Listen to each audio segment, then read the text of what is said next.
Hello guys, welcome to the channel. Thank you so much for tuning in. आज हम Baleno के बारे में बात करेंगे। बहुत सारे मिडिल क्लास लोग हैं जो इस कार को खरीदना चाहते हैं, तो वो पैसा लगाने के पहले बहुत बार सोचते हैं क्या ये उनको खरीदना चाहिए, क्योंकि उनके पास बहुत सारे और भी ऑप्शंस हैं। तो वो कंफ्यूजन आज मैं क्लियर करने की कोशिश करूंगा, क्योंकि यूट्यूब में बहुत कम वीडियोज है जहाँ पे बहुत डिटेल में बात करते हैं इस कार को लेकर। सारे पॉइंट्स को हम क्लियर करेंगे ताकि ये वीडियो देखने के बाद आपको किसी तरह का तकलीफ नहीं होना चाहिए खरीदने के पहले, और खरीदने के बाद आपको एक अच्छा एक्सपीरियंस होना चाहिए। यही मेरा कोशिश रहने वाला है आज की वीडियो में। चलो शुरू करते हैं। सारे वीडियोस में जैसे हम बात करते हैं कार के बारे में, इंजन से शुरू करते हैं। तो इंजन में बहुत सारे चीज़ें आ जाता है। 1.2 लीटर का इसमें के सीरीज का इंजन आता है ड्यूल जेट टेक्नोलॉजी के साथ। तो इसका पावर कैसा है, कितना स्मूथ है, हाईवे में जब चलाते हो तो पिकअप कैसा रहता है, सिटी में चलाने के टाइम पिकअप कैसा है, माइलेज कैसा आपको मिलेगा इस कार में, उसके बारे में बात करेंगे। फिर उसके बाद मेंटेनेंस कैसे होगा, मतलब खरीदने के बाद आपका कैसा एक्सपीरियंस रहेगा नेक्सा डीलरशिप में, उसके बारे में भी आपसे मैं बात करूंगा। कंफर्ट के बारे में भी बात करेंगे, जहाँ पे सस्पेंशन कितना इंप्रूव हुआ है पुराने वाले कार से। जितना लोगों को पता है, पहले कार में थोड़ा कम जो सस्पेंशन था थोड़ा स्टिफ होता था, तो चलाने में थोड़ा प्रॉब्लम होता था सिटी में, क्योंकि जो गड्ढे थे वो फील होते थे पैसेंजर्स को और इवन ड्राइवर को। तो अभी जो नया मॉडल है उसमें कितना ज़्यादा डिफरेंस है, उसके बारे में भी हम बात करेंगे। ड्राइवर सीट कैसा है लॉन्ग ड्राइव्स के लिए, कितना कंफर्ट ऑफर करता है, पीछे बैठने वालों के लिए कैसा है कार, उसके बारे में भी बात करेंगे। Turning radius, cabin storage, practicality, इसके बारे में कंफर्ट में कवर किया जाएगा।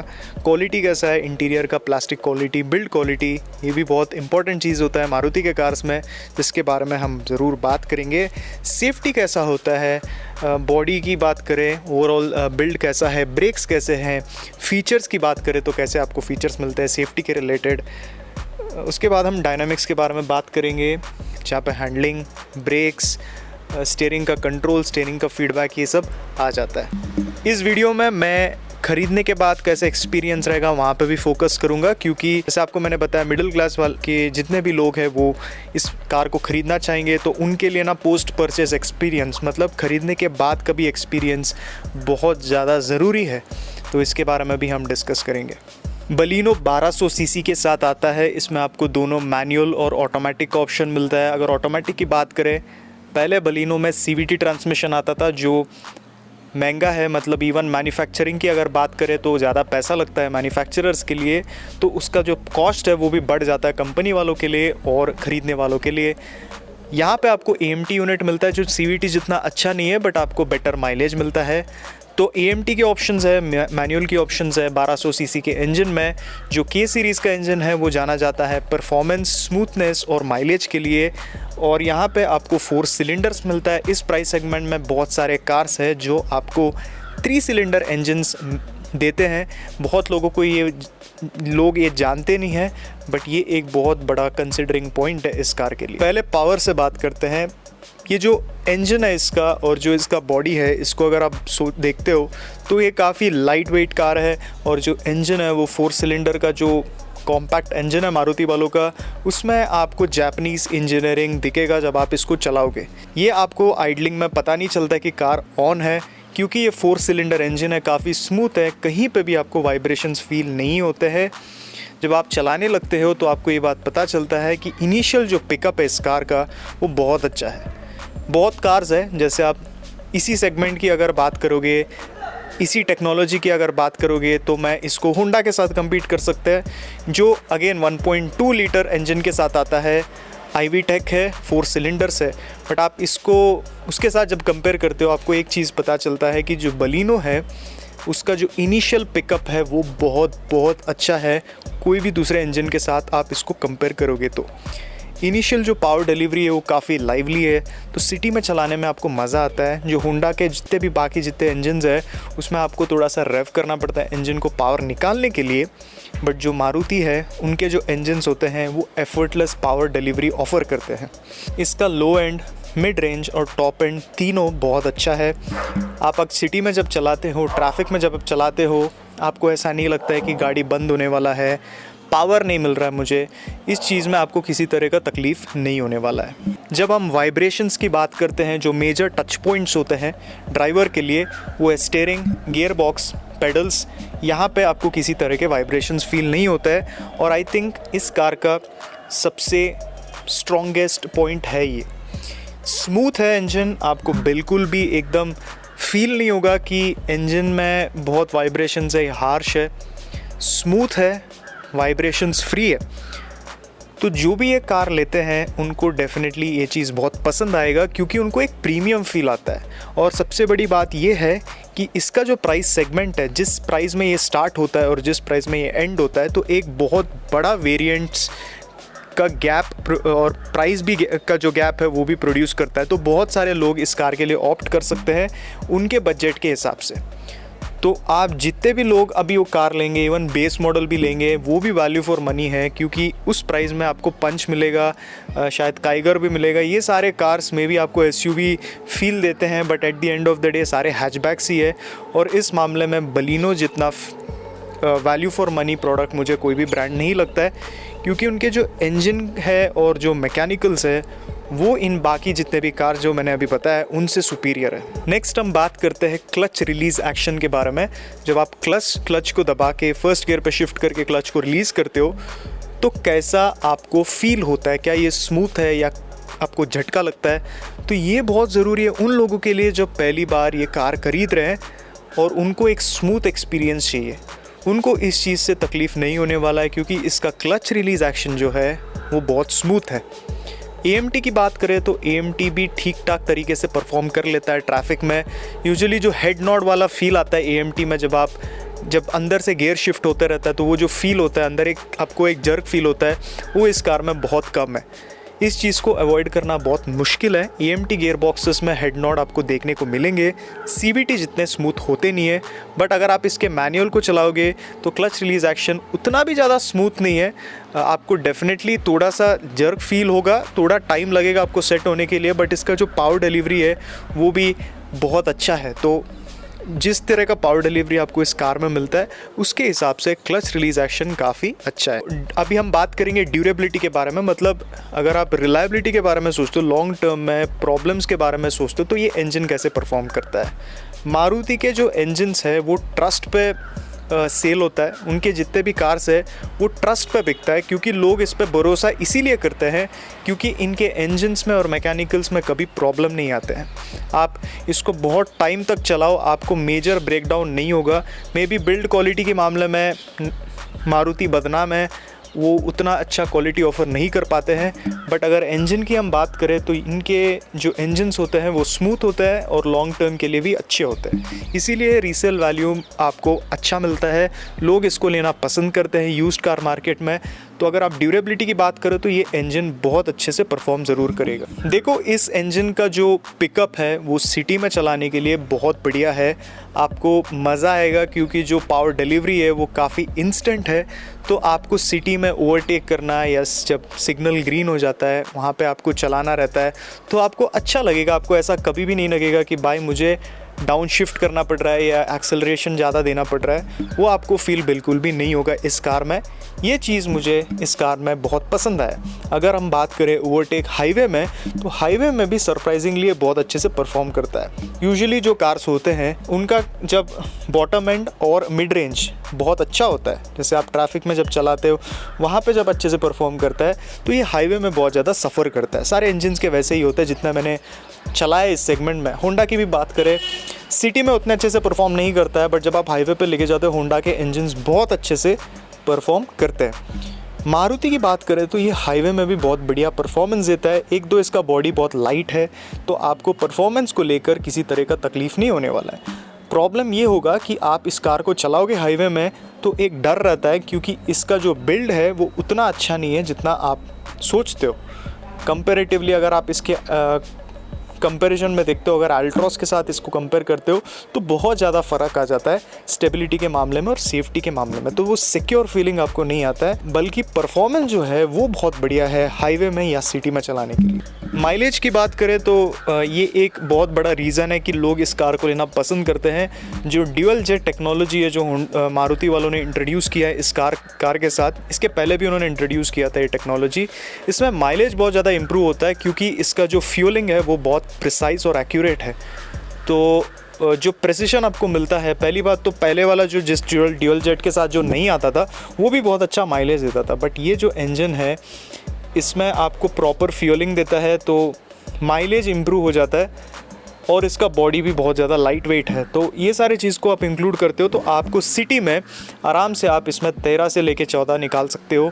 अगर आप बहुत रैशली चलाते हो तो आपको 11 तक तो दे देगा ये। हाईवे में अगर आप बात कर रहे हो तो आपको 19 तक आप इसमें आराम से निकाल सकते हो। बहुत बढ़िया माइलेज देता है। ये रिव्यू बेसिकली प्योरली हमारे जो ओनर्स है इस कम्युनिटी में और इस चैनल में, उनके मदद से मैंने ये वीडियो बनाया है और मेरे भी एक्सपीरियंसेस मैंने डेफिनेटली ऐड किए हैं। तो अगर आपको बताना है कि आपका जो माइलेज है वो इससे बेटर है या इससे ख़राब है, वो आप हमें बता सकते हो कमेंट सेक्शन में। नेक्स्ट है राइडेबिलिटी। ड्राइवेबिलिटी बोलना सही है। ड्राइवेबिलिटी वो होता है जहाँ पे जब आप कार को चलाते हो, पहली बार जब चलाते हो तो आपको कितना टाइम लगता है इस कार को समझने के लिए या इसके इंजन को समझने के लिए। ये बहुत ज़्यादा अप्लाई करता है न्यू राइडर्स के लिए जो पहली बार ये कार खरीद रहे हैं। एक तो आपको बार बार गियर शिफ्ट नहीं करना पड़ता है इस कार में, जो मुझे बहुत ज़्यादा पसंद आया है, स्पेशली आप जब सिटी में चलाते हो। ये नहीं बोलूँगा कि आप बहुत हाई गियर लो स्पीड इसमें आराम से अचीव कर सकते हो, बट आई फाइंड इसका जो गियरिंग है वो बहुत अच्छे तरह से मारुति वालों ने ट्यून किया है। अगर आपको एक सिटी कार लेना है, अगर आप मैनुअल भी लेते हो, आपको तकलीफ़ नहीं होगा क्योंकि क्लच उतना भी सॉफ्ट नहीं है बट बहुत ज़्यादा हार्ड भी नहीं है, तो आप इससे में इजीली मैनेज कर सकते हो। गियर बॉक्स बहुत अच्छा है, बहुत अच्छे से काम करता है। जो जापानीज़ मैकेनिकल फील है वो आपको ज़रूर आएगा इसके गियर बॉक्स और क्लच के साथ। तो आप इस कार की तरफ ज़रूर जा सकते हो अगर आप लेने की सोच रहे हो तो सर्विस के बारे में आप देखते हो तो आपको पहले 2 सर्विस तो फ्री रहेगा, उसमें वो ज़्यादा खर्चा नहीं रहेगा। बट जो पेड सर्विस होगा उसमें आपको 3000 रुपये से कम आएगा, अराउंड 2500 का अराउंड आएगा आपको थर्ड सर्विस में भी। ये डिफरेंट भी हो सकता है, आपके डीलरशिप के ऊपर भी डिपेंड करता है आप जिस स्टेट पे बिलोंग करते हो। और उसके बाद जो फोर्थ सर्विस है वहाँ पे आपको 3500 तक मैक्सिमम पहुँच सकता है। तो इसका सर्विस कॉस्ट और जो क्वालिटी है वो बहुत बढ़िया है। आपको सर्विस को लेके आप सोचते हो, मैं इस इंजन के बारे में बात कर रहा हूँ, नॉट अबाउट अदर पार्ट्स। बाकी जो पार्ट्स है उसको मैं आगे कवर करूँगा, बट इंजन के मेंटेनेंस में आपको ज़्यादा खर्चा नहीं उठाना पड़ेगा क्योंकि ये काफ़ी रिलायबल है, सिंपल है, बहुत टाइम से है। तो अगर आप बाहर भी कराना चाहते हो तो लोग इसके इंजन को अच्छे तरह से समझ लेते हैं। तो मारुति का ये बहुत बड़ा एडवांटेज रहता है अगर आप कार खरीदने की सोचते हो। ये एक बहुत अच्छा चीज़ है जो इजीली इंडियन लोग इसको लेना पसंद करते हैं। एक बार इंजन का चार्ट देख लीजिए जहाँ पे सारे डिटेल्स आपको मिलेंगे। इसका सबसे बड़ा इसका स्ट्रॉन्गेस्ट पॉइंट है इसका power, ease of use, rideability. In fact इसका इंजन क्लोज टू परफेक्ट है इस सेगमेंट में।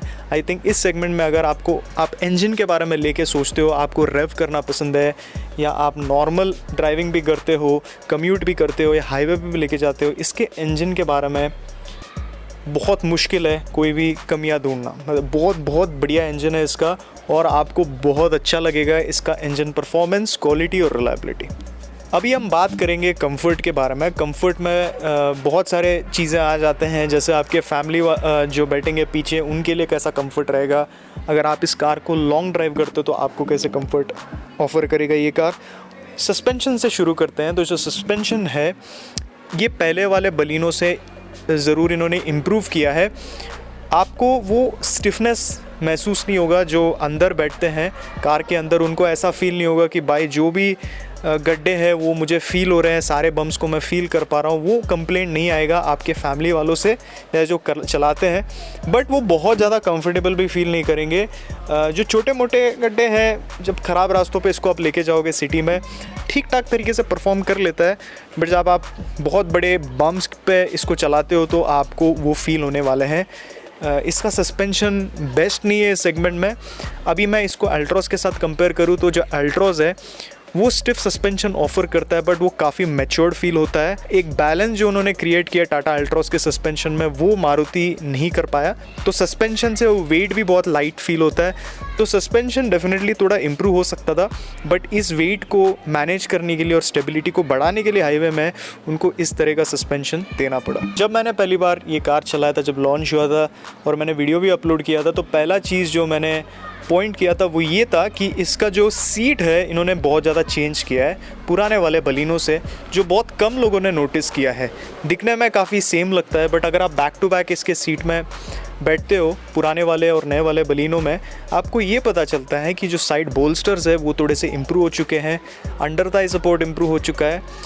तो इन्होंने जो सीट ऑलरेडी बहुत अच्छा था उसको और ज़्यादा इन्होंने इम्प्रूव किया है, और इस बात को मानना पड़ेगा कि बॉडी सब सेम है बट उन्होंने हर चीज़ को कुछ ना कुछ इम्प्रूव करने की कोशिश किया है कस्टमर्स के फीडबैक को लेकर। तो ये चीज़ मुझे बहुत ज़्यादा पसंद आया मारुति का। इसके सीट्स बहुत कंफर्टेबल है, आप स्पोर्टी वे में चलाते हो तो ग्रिप बढ़िया ऑफ़र करता है, हाईवे में चलाने के टाइम भी आपको एक बहुत ज़्यादा कंफर्टेबल फील होता है चलाने के, जब आप ड्राइवर सीट में बैठते हो। अगर हम रेयर सीट पैसेंजर्स की बात करें तो वहाँ पे भी उनको ज़्यादा स्पेशियस लगेगा बैठने में, उनको किसी तरह का तकलीफ़ नहीं होने वाला है। लेग रूम बढ़िया है, शोल्डर रूम बढ़िया है। और एक और चीज़ है रिक्लाइन एंगल, जो लोग बात नहीं करते हैं। हैचबैक्स के यूजुअली रिक्लाइन एंगल थोड़े से अपराइट होते हैं बट इस कार के थोड़े से स्लैंटेड है, रिलैक्सिंग है और पीछे बैठने वालों के लिए बहुत कंफर्टेबल है। जो नया वाला बलिनो है उसमें रेयर सीट में बहुत ज़्यादा चेंजेस नहीं है, बट सामने के जो 2 सीट है कैप्टन सीट्स उसमें बहुत सारे चेंजेस आए हैं और ये काम के चेंजेस है, बहुत अच्छे लगे मुझे पर्सनली। इनफैक्ट ये one of the best seat है इस सेगमेंट में। सस्पेंशन के बारे में तो आपको मैंने ऑलरेडी बोला है, तो सिटी का जो कंफर्ट है इस कार का इज़ एक्सेलेंट। बम्प्स को ठीक तरीके से एब्जॉर्ब कर लेता है, सीट्स बढ़िया है, स्टीयरिंग लाइट वेट है, टर्निंग रेडियस भी छोटा है, तो इसको सिटी में चलाने में ना तकलीफ़ नहीं होता है, काफ़ी मतलब अच्छा लगता है। कोई भी पहली बार अगर ये कार ले रहा है तो उनके लिए भी सीखने में प्रॉब्लम नहीं हो सकता है। बट हाईवे कंफर्ट की बात करें तो यहाँ पे कंफर्ट बहुत अच्छा है, बस ये है कि ड्राइवर को वो कॉन्फिडेंस नहीं आता है जब वो 100 के ऊपर जाता है। तो ट्रिपल डिजिट स्पीड में आप इसके वेट को फील कर सकते हो। जब आप 100 के ऊपर जाते हो तो हाईवे में थोड़ा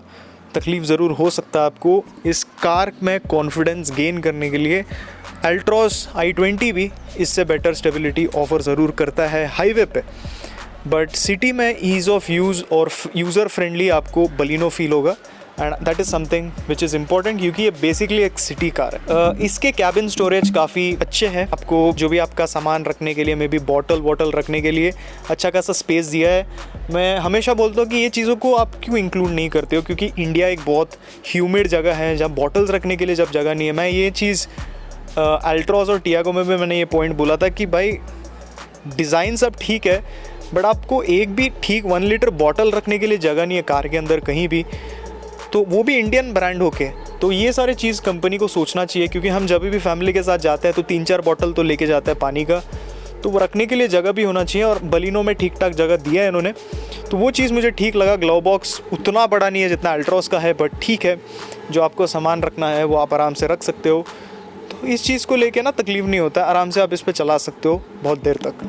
नेक्स्ट चीज़ है एसी। जो लोग एसी के बारे में बात नहीं करते हैं, मेरे को बहुत नेगेटिव कमेंट्स आए थे जब मैंने बोला था कि टाटा अल्ट्रॉस और पंच का एसी उतना अच्छा नहीं है, बट जो रियलिटी है वो मेरे को बोलना पड़ेगा ना, क्योंकि बहुत लोगों ने बोला कि टाटा का अल्ट्रॉस का एकदम चिल्लर एसी है, बट मुझे पर्सनली लगा कि बलिनो का एसी बेटर है, टाटा अल्ट्रॉस से भी अच्छा है।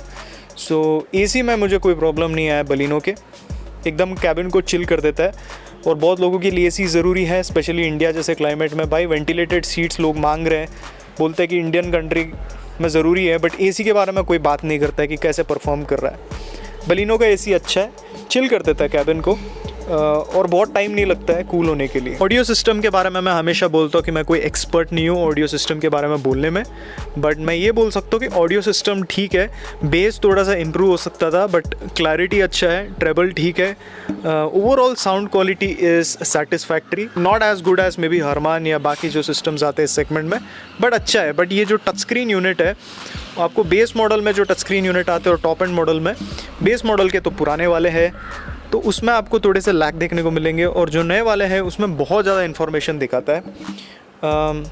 ग्राफिक्स अच्छे हैं टॉप एंड मॉडल के, बट लैग उसमें भी है। कैमरा क्वालिटी की बात करें तो camera quality is surprisingly better than बाकी जो उनके कंपटीशन है, जैसे अल्ट्रॉस है, i20 से तो बेटर है, अल्ट्रॉस से बेटर लगा मुझे। आपको अगर ये गलत लगता है तो आप मुझे बता सकते हैं कमेंट सेक्शन में। तो ये है रियलिटी। तो कंफर्ट में आप एक बार चार्ट देख लीजिए, और आपको लगता है कि कोई पॉइंट मैंने जो बोला है वो गलत है और आप ये कार को ओन करते हो, जेन्युइनली बोलना चाहते हो, तो आप डेफिनेटली हम सबको ये बात बता सकते हो। तो इंजन और कंफर्ट में बलिनो बहुत अच्छे से परफॉर्म किया है। अब इसके नेगेटिव पॉइंट्स आने शुरू होंगे। हम पहले तो इसके क्वालिटी से शुरू करेंगे। क्वालिटी बहुत इम्प्रूवड है ऑन द इनसाइड। लाइक मेरे को बिलीव नहीं हो रहा था कि क्या ये मारुति का कार है, इन्होंने जिस तरह का क्वालिटी दिया है। बट जब आप देखते हो और फील करते हो इसमें आपको डिफरेंस फील होगा ज़रूर। जो एक्सपर्ट्स है उनको थोड़ा टाइम लगेगा, बट वो जब फील करेंगे वो बोलेंगे कि भाई यहाँ पे कॉम्प्रोमाइज़्ड है क्वालिटी। जैसे पावर विंडो के स्विचेस है, मुझे पावर विंडो स्विचेस मारुति के कभी भी बेकार ही लगे, उसके क्वालिटी अच्छे नहीं लगे, मुझे डिज़ाइन भी अच्छे नहीं लगे। तो ये शायद इंप्रूव हो सकता था मारुति के, and they are the same parts are carried over. Even the plastic on the lower dash, मैं ये नहीं बोलूँगा कि भाई सॉफ्ट टच प्लास्टिक देना चाहिए, बट जो क्वालिटी है ना, ये मैंने एक चीज़ नोटिस किया, मारुति के प्लास्टिक्स होते हैं वो गंदे से एकदम स्मेल आने लगते हैं जब बहुत गर्म हो जाता है कार तो, और एकदम कुछ वाइट कलर का लेयर आने लगता है। तो ये सारे ओनर्स के ही रिपोर्टेड प्रॉब्लम्स है इस कार के साथ। बट बलिनो की क्वालिटी में थोड़ा सा इम्प्रूवमेंट है, but it is still not the best. But एक चीज़ में बलिनो का क्वालिटी बहुत अच्छा है, वो है इसके फिटिंग देख लो आप, कहीं पे भी आपको लूज एंड्स नहीं दिखेंगे। पैनल गैप्स है, बट जो फिटिंग है they are all well screwed together. आपको ना 4-5 साल के बाद भी रैटलिंग नहीं मिलेंगे इसमें, रैटलिंग इश्यूज़ आएंगे नहीं इस कार में, क्योंकि पुराने वाले कार में भी नहीं आते थे। पुराने वाले कार के जो क्वालिटी होते थे उतना अच्छा नहीं होता था, बट इसमें ना डेफिनेटली इम्प्रूवमेंट है, but still not the best. Build में बोलते हैं कि भाई मारुति वालों ने मतलब पूरा बॉडी चेंज किया, मारुति वालों ने प्रॉपर पूरा बॉडी चेंज नहीं किया है। एक बात आपको बोलना ज़रूरी है कि आपको ना पहले सेफ्टी की बात करते हो तो आपको देखना चाहिए कि प्लेटफॉर्म कौन सा है। Maruti Baleno hard take platform के साथ आता है, और हार्ड टेक प्लेटफॉर्म आपको एस्प्रेसो, ऑल्टो, स्विफ्ट, ये सारे हार्ड टेक प्लेटफॉर्म के ही आते हैं, और इनके सेफ्टी के बारे में आपको पता ही है, सारे 0-1 स्टार रेटेड कार्स है। तो बिल्ड क्वालिटी में वेट बढ़ाने से सेफ्टी नहीं बढ़ता है। जैसे आप बहुत, मैं डीलरशिप में जब बात करने गया था वहाँ पे भी देख रहा था कि भाई उनको पहली बार जब मैं पूछा कि इसमें चेंजेस क्या है, तो उन्होंने बोला भाई वेट बढ़ा दिया तो सेफ्टी भी बढ़ जाता है। ऑब्वियसली ऐसा नहीं होता भाई, वेट बढ़ाने से सेफ्टी नहीं बढ़ता है, ना कि वो शीट मेटल देने से सेफ्टी बढ़ता है। सेफ्टी बढ़ता है आपके प्लेटफॉर्म के डिज़ाइन पे, क्रम्पल जोन्स पे, स्ट्रक्चरल इंटीग्रिटी पे, और थोड़े बहुत फीचर्स के साथ। तो यहाँ पे बलिनो ज़रूर सफ़र करता है। इवन डोर्स थोड़े से हैवी तो फील होते हैं पुराने वाले से, but it still feels light. तो आप सोच लो कि पुराना वाला कितना लाइट था। जब आप दरवाज़ा बंद करके अंदर बैठते हो तो आपको वो सेफ सिक्योर फील नहीं आता है जो आपको अल्ट्रॉस में आता है। i20 feels a lot more secure and solid जब आप दरवाज़ा बंद करते हो, and on top of it i20 is not even a safe car. तो बलिनो का जो बिल्ड क्वालिटी है वो मुझे पसंद नहीं आया। आप क्लोजली इंस्पेक्ट करोगे तो आपको पता चलेगा कि पुराने वाले और नए वाले बलिनो में बहुत ज़्यादा फ़र्क नहीं है। इसमें भी बिल्ड क्वालिटी इम्प्रूव होना चाहिए और करना चाहिए कंपनी वालों को। पेंट क्वालिटी की बात करें तो यहाँ पे भी मारुति का पेंट क्वालिटी मुझे एवरेज लगता है। आप बॉनेट खोल के देख लो, बॉनेट में भी उनका जो जिस तरह से उन्होंने इंजन में काम किया है, it does not feel very well finished. ठीक है, बहुत सारे वेल्ड्स बहुत गंदे, बहुत अजीब तरह से एक्सपोज्ड है। सारे जगह पे आपको पेंट इवन नहीं मिलेंगे अंदर बॉनेट एरिया के अंदर। तो ये सारी चीज़ों को देखना ज़रूरी नहीं है, ठीक है, और कोई ओनर या जो ख़रीदने वाला है वो कभी ये देखेगा भी नहीं। बट सिंस मैं इस कार को ख़रीदने नहीं जा रहा हूँ, आपको मैं बता रहा हूँ मेरा एक्सपीरियंस एज अ रिव्यूअर, मुझे हर चीज़ को नोट करना ज़रूरी है। अभी कमेंट में ये मत बताओ कि मर्सिडीज़, रोल्स रॉयस का फिटिंग देख रहा है। भाई जो बेसिक चीज़ें हैं जो इस कार के सेगमेंट में जो आते हैं उसके साथ मैं इसको कंपेयर कर रहा हूँ, और यहाँ पे पेंट क्वालिटी और फिनिशिंग में इम्प्रूव करना ज़रूरी है। इवन इंजन बे के कंपार्टमेंट में देखो, या आप जब बूट जहाँ पे जो एक्सपोज नहीं होता ना पार्ट्स, वहाँ पे भी देखो तो lot of things can be improved. Even जो एक्सपोज पार्ट्स हैं वहाँ पे भी पेंट क्वालिटी का फिनिश थोड़ा सा इम्प्रूव हो सकता है, but it is okay. Fabrics की बात करें तो फैब्रिक्स का मतलब सीट का जो फैब्रिक कंपनी से जो आता है वो कैसा है क्वालिटी, उसका क्वालिटी ठीक है, उसमें आपको कोई प्रॉब्लम नहीं आएगा। और बोलना भी बहुत मुश्किल है, मैं भी कैसे बैठ के फैब्रिक का क्वालिटी देखूं, बट जो पहले जो पास्ट में जो एक्सपीरियंस आया मारुति की कार से, उसके हिसाब से मैं आपको बोल सकता हूँ कि फैब्रिक का क्वालिटी, सीट का क्वालिटी सब ठीक है, और इसका लाइफ भी अच्छा ही रहेगा, कोई प्रॉब्लम नहीं आएगा आपको। क्वालिटी के पॉइंट्स देख लीजिए और डिसाइड कीजिए कि आपको ये पॉइंट्स से आप एग्री करते हो, अगर डिसएग्री करते हो तो बता दीजिए। सेफ्टी के बारे में बात करते हैं, जो टॉकिंग पॉइंट होता है मारुति के कार्स का, और जो भी ये कार खरीदते हैं उनको ये बात पता है कि क्वालिटी मतलब सेफ्टी के मामले में ये इतना अच्छा नहीं है, फिर भी खरीद लेते हैं for the other good points of this car. Safety में बहुत सारी चीज़ें आ जाते हैं, जैसे बॉडी का क्वालिटी कैसा है, स्ट्रक्चरल इंटीग्रिटी कैसा है, प्लेटफॉर्म कैसा है, सेफ्टी के फीचर्स कैसे हैं, एयरबैग्स आते हैं, ये सारी चीज़ें भी मैटर करता है।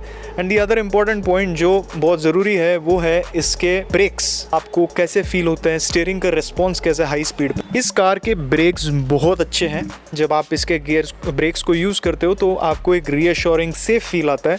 एक तो इसके, जैसे आपको बोलता हूँ मैं, इसका बॉडी लाइट है तो आपको ब्रेक्स बेटर फील होते हैं। I really like the front end of this car, तो आपको एक अच्छा कॉन्फिडेंस मिलता है जब आप इसके ब्रेक्स यूज़ करते हो इवन एट हाई स्पीड, तो वो अच्छा है। ABS भी बहुत अच्छे से काम करता है। बॉडी की बात करें तो body is somewhere it does not perform very well. Stability improve हुआ है, इंजीनियरिंग उन्होंने थोड़ा सा कुछ डेफिनेटली चेंजेस किया है कि हाई स्पीड स्टेबिलिटी इसका बेटर है। बट जब आप 70-80 के ऊपर चलाते हो तो आपको स्पीड फील होता है, तो वो जो स्पीड मास्किंग है, जैसे आप 120 पे चला रहे हो, आपको ऐसा लगता है कि भाई 60 पे चला रहे हो, उससे ना कॉन्फिडेंस बढ़ने लगता है। वो चीज़ इस कार में नहीं है। हाईवे में लेके जाने का आपका प्लान है, ज़्यादातर हाईवे में चलाना रहता है, अभी 60-70% हाईवे में है, तो इस कार से आप दूर रहो क्योंकि इसका स्टेबिलिटी उतना बढ़िया नहीं है। लाइट वेट फील होता है, रीअश्योरिंग सेफ फील आपको नहीं आएगा इस कार में। जैसे अल्ट्रॉस है, i20 इससे थोड़ा बेटर स्टेबिलिटी ऑफर करता है हाईवे पे, बट जो अल्ट्रॉस है वो तो अलग ही लेवल पे है। उसका speed masking ability is the segment best. Baleno शायद थोड़ा सा इम्प्रूव हो सकता है इस मामले में। बॉडी कंट्रोल की बात करें तो बॉडी कंट्रोल इज़ ओके। जब आप हाई स्पीड पर टर्न लेते हो, ये एक बहुत अच्छा लाइन मेंटेन करता है, काफ़ी स्टेबल लगता है टर्न में, हाई स्पीड टर्न में। जब आप घाट सेक्शन में चलाते हो तो आपको अच्छा खासा मज़ा आएगा चलाने में। बट इसका स्टीयरिंग का फीडबैक उतना पसंद नहीं आया। पुराने वाले बलिनो का स्टीयरिंग मुझे बेकार लगता था। I really never like the steering of Baleno, एकदम लाइट वेट टॉय जैसा लगता था। मारुति के जितने भी कार्स हैं उनमें उसमें मेरे को स्विफ्ट का स्टीयरिंग बढ़िया लगता है, बट जो नया वाला बलिनो है इसमें इम्प्रूवमेंट किया है उन्होंने। पुराने वाले बलिनो जैसा नहीं है स्टीयरिंग, अच्छा खासा फीडबैक आता है but still not the best. ठीक है, अभी भी बहुत इंप्रूवमेंट होना चाहिए। फीडबैक उतना बढ़िया नहीं है, वेट बिल्ड करता है। पुराने वाले में वेट उतने अच्छे से बिल्ड नहीं होता था, इसमें स्टीयरिंग में थोड़ा वेट बिल्ड होने लगता है बट फीडबैक उतने अच्छे से नहीं आता है। सो ये है इसका प्रॉब्लम। तो सेफ्टी का चार्ट एक बार देख लीजिए और डिसाइड कीजिए कि आपको इस कार की तरफ जाना चाहिए या नहीं। और इसका कोई एनकैप रेटिंग आया नहीं अभी तक, तो इसको कंसिडर नहीं करूँगा सेफ्टी के लिए। अगर इसके एनकैप रेटिंग्स आते तो शायद मैं इसको 2 बार सोचता, बट मुझे नहीं लगता ये बहुत ज़्यादा स्कोर करेगा एनकैप में, बिकॉज इसका बॉडी उतना स्ट्रॉन्ग लगता नहीं है मुझे। डायनामिक्स की बात करें तो हैंडलिंग जैसा मैंने आपको बोला है बहुत अच्छा है, ब्रेक्स भी अच्छे हैं, स्टेबिलिटी बहुत उतना भी अच्छा नहीं है हाई स्पीड पे, ठीक ठाक स्टेबिलिटी आपको ऑफर करता है। स्पीड मार्किंग भी जैसे मैं बोल रहा था, चैसी और स्टीयरिंग का जैसे आपको मैंने सेफ्टी में बोला है वो सारी चीज़ें इंक्लूड हो जाएंगे। तो एक बार चार्ट देख लीजिए और डिसाइड कीजिए कि डायनामिक्स के बारे में आप सोचते तो क्या आपको ये कार लेना चाहिए या आप कोई दूसरे कार की तरफ जा सकते हो। नेक्स्ट हम बात करेंगे डिज़ाइन के बारे में। डिज़ाइन के बारे में शायद मुझे कुछ बोलना नहीं चाहिए क्योंकि हमेशा ना डिज़ाइन के बारे में अपना पर्सनल एक्सपीरियंस देके कोई फ़ायदा नहीं है। अगर मुझे पसंद नहीं आया डिज़ाइन और मैं आपको बोलूँगा तो उसका कोई फ़र्क नहीं पड़ता, क्योंकि अगर आपको अच्छा लगता है, क्योंकि ख़रीदने वाले आप हैं। आप जब कार की तरफ देख के सोचते हो कि भाई क्या डिज़ाइन है, क्या मतलब बहुत अच्छा डिसीजन लिया है मैंने, तो उतना ही मैटर करता है। फिर भी अगर आप मेरे ओपिनियन सुनना चाहते हो तो मैं बोल सकता हूँ कि बलिनो का डिज़ाइन बहुत बढ़िया है, कलर ऑप्शंस भी अच्छे हैं, काफ़ी एलिगेंट लगता है। जो ग्लैंजा है वो भी बताऊंगा मैं एंड ऑफ दिस वीडियो कि क्या आपको ग्लैंजा लेना चाहिए बलिनो, बट बलिनो काफ़ी एलिगेंट लगता है, काफ़ी पॉश लगता है। तो इस मामले में बलिनो में बहुत सारे चेंजेस नहीं है डिज़ाइन के, बट बहुत अच्छे से इन्होंने डिज़ाइन किया है कि आपको देख के लगेगा कि कोई पॉश गाड़ी आ रहा है। तो ये मेरे को अच्छा लगा। तो एक बार चार्ट देख लीजिए मेरे ओपिनियन के बारे में, डिज़ाइन के बारे में आप सोचते हो तो। अभी हम बात करेंगे पोस्ट परचेस के बारे में। जैसे आपको पता है मैं बहुत रॉ एक्सपीरियंस बताता हूँ, मैं डायरेक्टली बता देता हूँ जो मेरे को अच्छा नहीं लगा। जितने भी कार्स आते हैं सेगमेंट में, एक है हुंडई में जब मैं गया था वहाँ पे डीलरशिप में जब जाता हूँ थोड़ा वेट करना पड़ता है एटलीस्ट आधे घंटे के लिए, और 10 बार उनसे भीख मांगना पड़ता है कि भाई मेरे को ये बताओ वो बताओ। सब डीलरशिप में नहीं होता है, बट ये चीज़ मैंने एक्सपीरियंस किया है हुंडई के डीलरशिप में। टाटा के तो भाई उससे भी ख़राब है, बहुत ज़रूरी हो जाता है, क्योंकि वहाँ से आपको पता चलता है कि भाई मुझे कार ख़रीदना चाहिए नहीं, क्योंकि सर्विस उससे बेकार रहता है। बट डीलरशिप का एक्सपीरियंस ही अगर बेकार है, यू कैन डू मच। तो टाटा में I have had mixed experience, some of the experiences have been worst. कभी कभी एक्सपीरियंस ठीक रहा है, बट कभी भी ऐसा नहीं है कि भाई experience has been very good. They have to train the people who work in Tata, and वो करेंगे तो डेफिनेटली दे विल ग्रो। अभी हम बात कर रहे हैं देन नेक्सा के बारे में। नेक्सा में जब भी मैं गया हूँ उनका जो अप्रोच है, जो एक्सपीरियंस जो मैंने फील किया नेक्सा में, it's so much better. They have trained everyone well. क्या होता है ना, इसके पहले जब नॉर्मल डीलरशिप में बिकता था ये कार, ये कभी भी नॉर्मल डीलरशिप में नहीं बिका।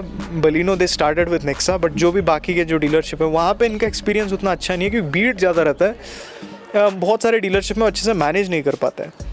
But Nexa is really good, well train professionals, और मुझे कभी पर्सनली एक्सपीरियंस नहीं हुआ। तो ख़रीदने के बाद जो आपके एक्सपीरियंस डीलरशिप में आपको मिलता है, सर्विस में भी ये मैंने ऑब्ज़र्व किया है, बहुत अच्छा है सर्विस भी, आपको किसी तरह का तकलीफ़ नहीं होता। और बहुत कस्टमर्स हैं जो इस बात से एग्री करेंगे। बलिनो ओन करते हो तो आपके एक्सपीरियंस के बारे में बताइए। 10 में से 2 या 3 लोग तो डेफिनेटली प्रॉब्लम्स फेस करेंगे, क्योंकि सारे डीलरशिप्स तो अच्छे नहीं होते, सबके एक्सपीरियंस अच्छे नहीं होते। बट ज़्यादातर आप इस कार की तरफ जाओगे, आपके एक्सपीरियंस अच्छा ही होने वाला है। Next, company support. मतलब ख़रीदने के बाद आपको ऐसा होता है कि भाई कंपनी कभी कभी प्रोडक्ट को बंद कर देता है। एक डर रहता है कि भाई कल बंद हो जाएगा कंपनी। रेनॉल्ट के साथ हो रहा है, होंडा के साथ हो रहा है, मारुति के साथ तो होगा ही नहीं है। तो in that sense it's excellent, very very good. तो आप इसके तरफ ज़रूर जा सकते हो अगर आप इसके बारे में सोचते हो, मतलब सपोर्ट के बारे में सोचते हो। एक्सेसरी सपोर्ट भी बढ़िया है, आपको अच्छे अच्छे एक्सेसरीज मिलेंगे। बाहर के मार्केट में भी जब जाते हो, बलिनो पॉपुलर कार है, आप आफ्टर मार्केट में भी बहुत सारे फिटिंग करा सकते हो इस कार के लिए। अभी बात करेंगे रीसेल के बारे में। तो आप 2-3 साल यूज़ कर लेते हो, सोचते हो भाई मेरे को भी सेल करना है।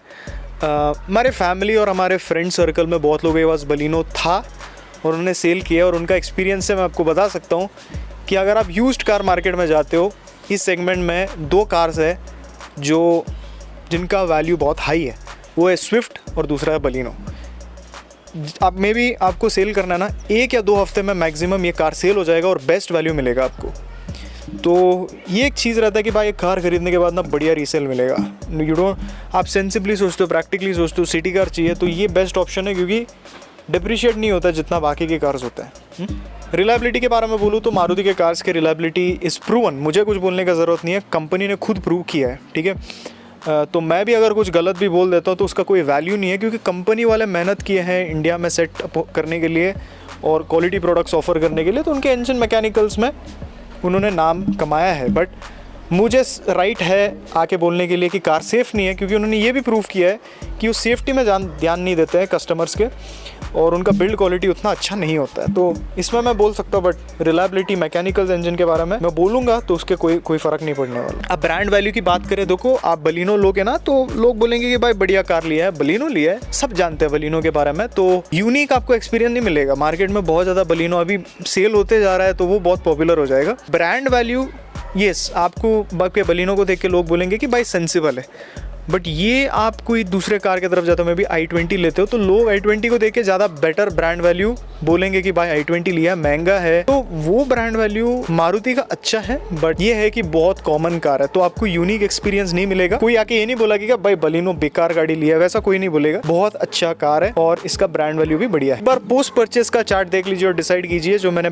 पॉइंट्स बताया है क्या आप से एग्री करते हो या नहीं। अब इतने सारे पॉइंट्स मैंने बताया, लिटरली बलिनो को डाइसेक्ट किया, हर एक छोटी छोटी चीज़ों को मैंने पिक करके बताया, क्योंकि मुझे पता है कि बहुत लोग मतलब मेहनत करके पैसा कमाते हैं इस सेगमेंट में, जो भी लोग कार खरीदते हैं, और वो बार बार नहीं खरीद सकते कार, इसीलिए मैंने इतना रिसर्च किया है, मेहनत किया है इस वीडियो बनाने के लिए।